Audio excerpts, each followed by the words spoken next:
Hello friends, तर कसे आहात तुम्ही सर्व. तर आज आपण सोयाबीनची कढी बघणार आहोत. तर कढी तर आपण वेगवेगळ्या प्रकारे करतो आणि प्रत्येक जणाची पद्धत ही कढी बनवण्याची वेगवेगळी असते. कढी भजे हे तर आपण नेहमीच बनवतो, पण चला आज काहीतरी ट्विस्ट देऊन सोयाबीन कढी बनवू. तर चला रेसिपीला सुरुवात करूया. तर इथे मी 1 वाटी दही घेतलं आहे. तर आधी आपण दह्याचं ताक करून घेऊ. तर दह्यामध्ये मी पाणी टाकलं आहे आणि रईच्या साहाय्याने चांगलं याला मिसळून घ्यायचं आणि ताक बनवून घ्यायचं. तर आता ताकामध्ये आपण बेसन मिक्स करू. तर इथे मी 1 छोटी वाटी बेसन घेतलं आहे. तर थोडं थोडं करून आपल्याला बेसन हे मिक्स करायचं आहे. तर बेसनाच्या गुठळ्या ताकामध्ये व्हायला नको, तर अगदी व्यवस्थित याला मिक्स करून घ्यायचं आहे.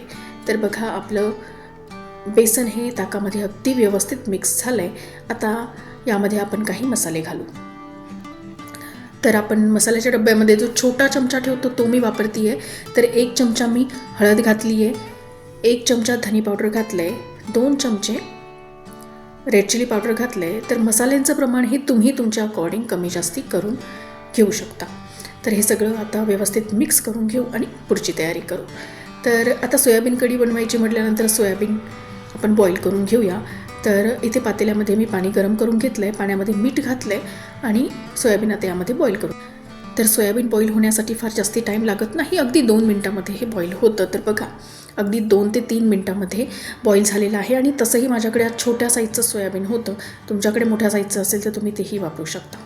तर आता सोयाबीनमधलं पाणी मी काढून घेतलं आहे आणि आता एका कढईमध्ये थोडंसं तेल घालून सोयाबीन थोडंसं आपण परतून घेऊ. तर यामध्ये अगदी थोडंसं तिखट आणि थोडीशी हळद घालायची आणि सोयाबीन हे 2 ते 3 मिनटासाठी परतून घ्यायचं आहे. मीठ घालायची गरज नाही, कारण ऑलरेडी आपण सोयाबीन बॉईल करताना पाण्यामध्ये मीठ घातलं होतं, तर ती टेस्ट सोयाबीनला येते. तर सोयाबीन आता काढून घेतलं आहे आणि त्याच कढईमध्ये मी 2 चमचे तूप घालते आहे. कढी जर आपण तुपाची केली तर त्याचा खूप छान फ्लेवर कढीमध्ये येतो.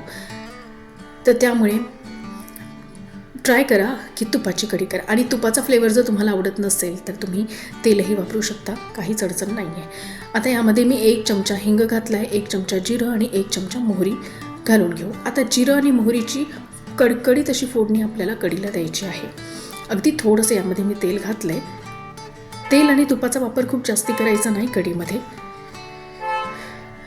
जिरं मोहरी चांगलं कडकडलं की यामध्ये अद्रक, लसण आणि मिरचीची पेस्ट करून ठेवली होती. सॉरी, यामध्ये अद्रक नाही आहे, लसण आणि मिरचीची पेस्ट आहे फक्त.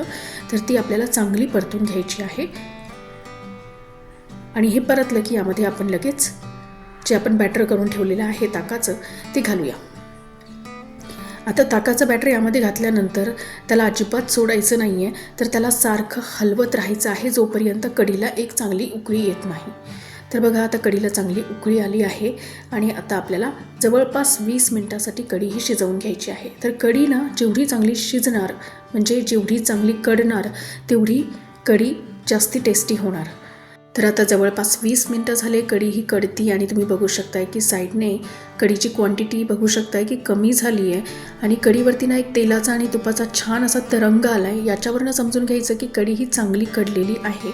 आता यामध्ये आपण जे सोयाबीन परतून ठेवलं होतं ते घालून घेऊ, वरतून कोथिंबीर घालून छान असं गार्निश करून घेऊ आणि आपली कढी रेडी आहे आता खाण्यासाठी. तर या पद्धतीने कढी तुम्ही बनवा आणि एन्जॉय करा. तर ही कढी भातासोबत, चपातीसोबत किंवा ज्वारी आणि बाजरीच्या भाकरीसोबतसुद्धा कढी ही खूप छान लागते. तर बाजरीच्या भाकरीसोबत कढी ही खूप जास्ती छान लागते. एकदा नक्की ट्राय करून बघा. तर आजची सोयाबीन कढीची रेसिपी जर तुम्हाला आवडली असेल तर प्लीज व्हिडिओला लाईक करा आणि चॅनलला सबस्क्राईब करणे विसरू नका. चला तर भेटूया नेक्स्ट व्हिडिओमध्ये नेक्स्ट रेसिपीसोबत.